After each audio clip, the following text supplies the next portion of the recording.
Bismillahirrahmanirrahim. Kenalin, kalau kamu baru datang ke channel ini, aku Bayu Baik dan aku adalah pendiri daripada grup Aspo, yaitu satu grup yang kita mewujudkan herbal dan juga hasil bumi yang ada di Indonesia. Bagi teman-teman sekalian, ini aku sharing di channel ini, di channel Bayu Baik. Teman-teman, kalau ini mendapatkan manfaat, maka ini catatan perjalanan dalam kehidupanku dan ini aku sharingkan ke teman-teman sekalian. Di video ini, aku ingin membahas tentang strategi investasi dan bisnis yang sesuai dengan prinsip Islam. Ini yang perlu Anda lakukan jika investasi dan bisnisnya mau berkah. Oke, yang pertama, kalau kita mau memahami dulu, jadi hari ini kita menyaksikan pertarungan antara Barat dan Timur ya. Barat itu adalah Amerika, Eropa, segala macam, negara-negara kapitalis, di mana kapital itu di atas segala-galanya, di atas politik segala macam.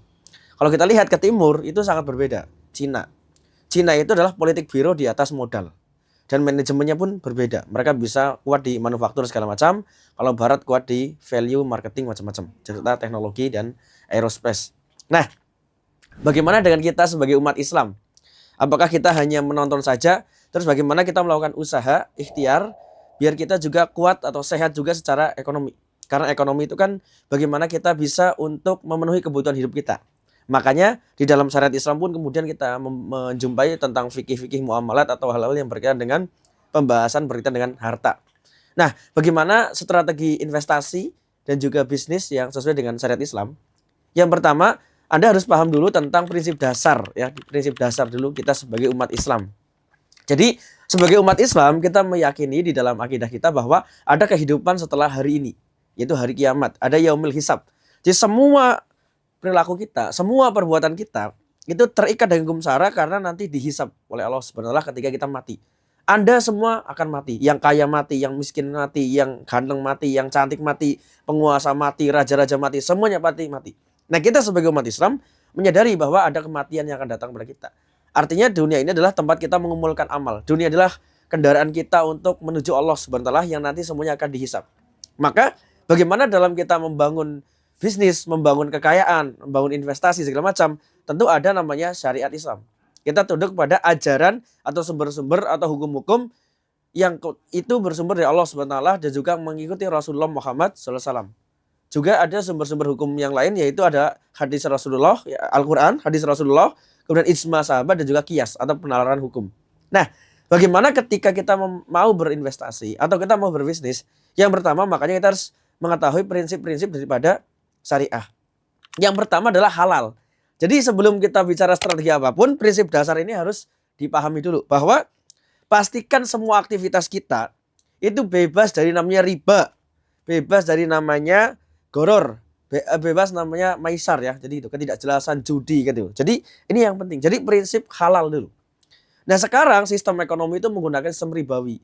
Jadi gitu. Makanya kita harus berhati-hati. Ya, jangan sampai kita gampang ikutan tren, pengen cepat kaya segala macam.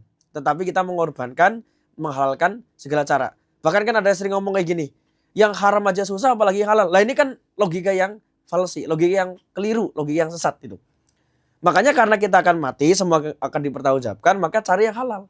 Kan gitu. Nah, itu yang perlu menjadi prinsip dasar. Jadi halal, pastikan semua aktivitas bebas dari riba, ya, dari bunga, interest ya, dari goror, ketidakjelasan, dari maisar, dari produk-produk haram. Gitu. Itu prinsip dasar. Yang kedua adalah transparansi. Jadi adanya akad atau kontrak atau perjanjian harus jelas, teman-teman. Kalau Anda mau bermitra segala macam, harus ada akadnya, harus ada perjanjiannya, harus jelas. Harus adil dan tanpa tipu-tipu atau manipulasi.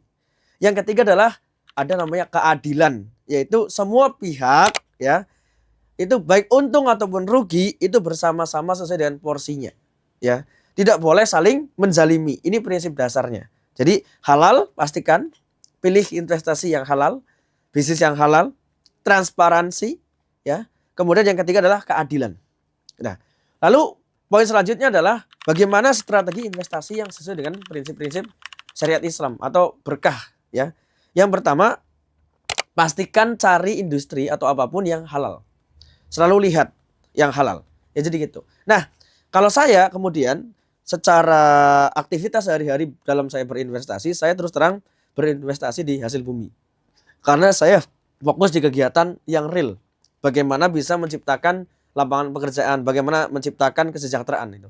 Saya kemudian mendirikan ASBO, yaitu Alas Kebon, yang itu memproduksi herbal, mendistribusikan herbal, menampung duren, alpukat, kelapa untuk kita distribusikan hasil bumi dalam bentuk retail, perdagangan. Jadi kalau teman-teman mau investasi, bisa investasi ke ASBO pun bisa, karena industrinya real gitu. Misalnya kalau Anda mau investasi. Nah, jadi apa yang saya lakukan adalah kita mengolah tanaman herbal yang banyak sekali di Indonesia. Jumlahnya ada puluhan ribu tanaman herbal, kita olah menjadi obat-obatan herbal. Karena secara tradisional masyarakat Indonesia masih mencintai herbal, kebutuhannya banyak dan kita penuhi di ASBO. Ada ASBO Teh Detok, ini untuk mengatasi untuk perut sembelit, perut kembung, perut sebah. Ada ASBO Kopas Anda untuk mengatasi GERD, MAH, asam lambung, macam-macam. Ada yang namanya herbal racikan yang dirancang khusus untuk mengobati masalah khusus. Anda harus konsultasi dulu. Ada kunyitin bagi perempuan yang haidnya sakit atau untuk peradangan, demam. Ada kapsul kelor, ada juga madu rohani, dan banyak sekali produk-produk ASBO yang lain seperti Nadeo untuk menghilangkan bau badan secara alami. Tentu dengan prinsip-prinsip yang kita lakukan sesuai dengan syariat Islam. Itu yang aku lakukan. Kenapa? Karena fokus ke industri yang real, yang menyerap tenaga kerja banyak, yang menyerap hasil bumi alam masyarakat di sekitar kita, maka pengen terciptanya kebaikan. Itulah kenapa ASBO didirikan. Bagaimana kita membangun kekuatan ekonomi untuk umat Islam. Gitu. Nah, bagi teman-teman yang kemudian hari ini ya kepengen berinvestasi, kepengen berbisnis, maka pastikan bisnis itu dengan bisnis yang halal dan thayyib. Kenapa? Karena keberkahan itu adalah ketenangan. Keberkahan itu adalah tambahnya ketaatan. Keberkahan itulah tambahnya kebaikan. Jangan hanya kita kemudian dikuasai nafsu kita, pengen cepat kaya, pengen buru-buru. Ya, jadi kekayaan itu compounding. Kekayaan itu butuh waktu gitu. Kalau Anda mau membangun untuk kaya, tapi kekayaan itu dimulai dari mental atau pola pikir kita yang kaya. Pola pikir yang kaya, mental yang kaya itu tahan banting, mau berikhtiar, disiplin, jujur, amanah itu. Karena kita umat Islam. Ingat, kita adalah umat Islam. Kita bukan bangsa barat, ya Amerika, Eropa yang mereka menghalalkan segala cara. Kita bukan bangsa Cina gitu, yang kemudian komunis, ya. Itu. Tapi kita adalah umat Islam. Maka mari kita bekerja dengan baik, dengan amanah, apapun kondisi Anda, apapun profesi Anda, lakukan be the best, yang terbaik, yang paling baik yang kita bisa usahakan. Karena bagi kita umat Islam, kerja, bisnis, investasi itu ada pahalanya karena semuanya adalah berkaitan dengan perbuatan kita. Maka pastikan sesuai dengan prinsip halal. Ya gitu. Jangan hanya kemudian serakah, greedy, ya, kita ngejar keuntungan segala macam tapi menafikan yang lain. Bukankah hidup ini bukan hanya kekayaan yang kita kejar, tetapi juga ada kebahagiaan, ya. Walaupun juga ya kecukupan ekonomi itu penting. Karena itu modal kita untuk menaati syariah. Misalnya kita menutup aurat, misalnya kita bersedekah, misalnya kita berzakat, berjihad, berhaji, semuanya butuh harta. Gitu. Makanya ketika kita berikhtiar, ya sungguh-sungguh. Fokus di ikhtiar kita. Fokus kita membuat perencanaan, fokus kita membuat strategi, fokus kita membuat evaluasi, fokus kita disiplin, fokus kita bagaimana kemudian apa yang ada di wilayah yang kita kuasai kita lakukan sebaik mungkin. Tapi kalau bicara rezeki, rezeki minallah, rezeki datangnya dari Allah Subhanahu wa taala. Maka juga kita jangan lupa ikhtiar untuk mendekatkan diri kepada Allah Subhanahu wa taala. Yang dermawan, banyak memberi, bersedekah, zakat, infak, ya, semua dilakukan. Karena kita umat Islam. Ingat, kita adalah umat Islam. Maka umat Islam ini adalah umat yang satu. Umat yang kemudian mengikuti Muhammad SAW, mengikuti Al-Quran, mengikuti hadis-hadis Rasulullah, yang mengikuti ijma sahabat dan juga kias, ya, penalaran hukum oleh para ulama. Jadi kita tidak kemudian bebas-bebasnya sebagaimana Barat ataupun otoriter sebagaimana Timur, Cina itu. Jadi ini yang perlu pahami. Sehingga kita nggak perlu FOMO, nggak perlu takut, nggak perlu, oh ini lagi ngetren kripto, Bitcoin, oh ini lagi ngetren saham, ini lagi ngetren emas. Nah, tapi semua dipelajari sesuai dengan prinsip Islam atau tidak. Kalau tidak melanggar syariat Islam, masuk. Kalau itu tidak haram, masuk, silakan. Tapi yang jelas sektor real, ya, sektor nyata itu seperti pertanian, perkebunan itu perlu digarap, perdagangan perlu digarap. Kenapa? Karena kebanyakan orang, ya, hari ini banyak kemudian di dalam ekonomi kapitalisme itu main di sektor non real, seperti pasar modal dan lain sebagainya. Makanya saya mengajak teman-teman, mari kita berikhtiar karena kita umat Islam, membangun ekonomi Islam yang serius, saling bersatu, jangan saling caci mencaci gitu ya. Jangan saling kita ngoreksi kesalahan saudara-saudara kita sendiri. Karena hidup itu pilihan. Yang Allah hisab nanti adalah pilihanmu, bukan kesalahan orang lain.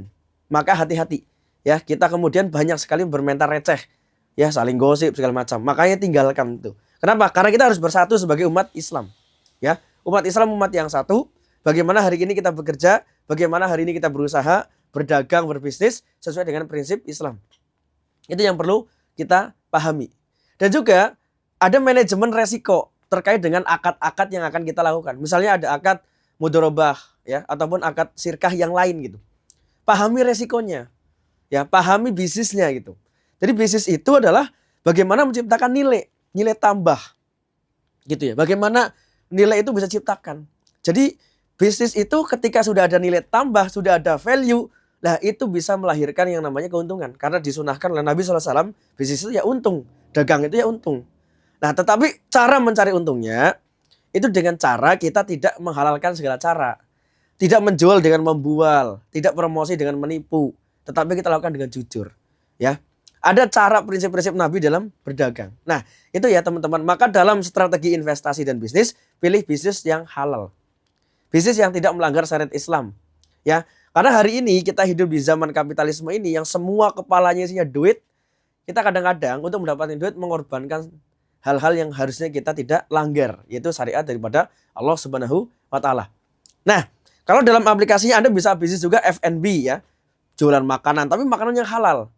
Jualan minuman yang halal ya. Kayak kami di Aspo, kami membentuk yang namanya Aspo Koko. Kami berjualan kelapa muda karena kebutuhan masyarakat akan kelapa muda itu tinggi karena orang butuh sehat. Makanya teman-teman, kalau misalkan mau bisnis kelapa muda bisa hubungi saya ya. Kita akan buka outlet-outlet yang kita pengen ada kebaikan di situ. Karena kelapa muda kalau dikonsumsi setiap hari itu kan baik sekali. Karena airnya itu luar biasa. Jadi kelapa muda itu segernya menyehatkan badan. Itu ada namanya Aspo Koko. Kita pun ada herbal-herbal yang lain. Kita juga ada penerbitan buku. Nah, ini yang kita lakukan sebagai usaha, sebagai prestasi terbaik untuk kita mengarungi kehidupan ini. Sehingga ketika kita mati menghadap Allah Subhanahu, kita mati dalam keadaan yang terhormat. Tidak dalam keadaan melanggar syariat, tidak keadaan dalam bermaksiat. Mari kita sama-sama berikhtiar, berusaha, karena dunia ini tempat kita mengumpulkan amal. Jadi dalam kita beramal pun harus ada panduannya sesuai dengan syariat pada Allah Ta'ala, sesuai dengan hadis-hadis Rasulullah yang qot'i, yang tidak do'if, segala macam, sehingga kita bisa mendapatkan keberkahan. Ya, karena keberkahan itu penting banget bagi kita sebagai umat Islam. Mudah-mudahan teman-teman diberikan kelancaran, kesuksesan, dan jangan pernah menyerah. Berusaha terus. Mari kita keluar dari sistem perbudakan modern kapitalisme ini. Mari kita membangun ekonomi yang mandiri untuk umat Islam dijaya di masa yang datang. See you next time.